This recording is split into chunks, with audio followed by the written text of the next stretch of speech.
La Cour pénale internationale CPI ou la Cour, regrette profondément l'annonce de nouvelles menaces et actions coercitives contre la Cour et ses représentants, y compris de mesures financières, faites aujourd'hui par le gouvernement des États-Unis.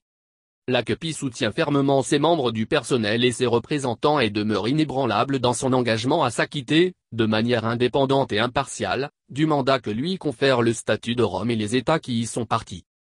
Lire aussi, CPI. Le président Ogonko estime que les mesures américaines entravent le combat contre l'impunité. Il s'agit des dernières d'une série d'attaques sans précédent contre l'ACPI, une institution judiciaire internationale indépendante, ainsi que contre le système de justice pénale internationale du statut de Rome, qui reflète l'engagement et la coopération des 123 États parties de la CPI, représentant toutes les régions du monde. Ces attaques constituent une escalade et une tentative inacceptable de porter atteinte à l'état de droit et aux procédures judiciaires de la Cour.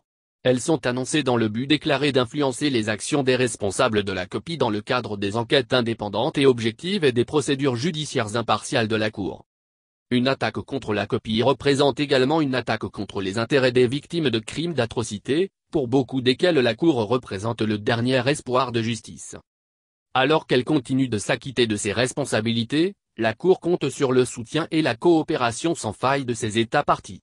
La Cour souhaite rappeler, dans ce contexte, la déclaration conjointe d'hier de 10 États parties à la CPI membres du Conseil de sécurité des Nations Unies, reconfirmant leur soutien indéfectible à la Cour en tant qu'institution indépendante et judiciaire, ainsi que le communiqué de presse publié plus tôt par le président de l'Assemblée des États parties.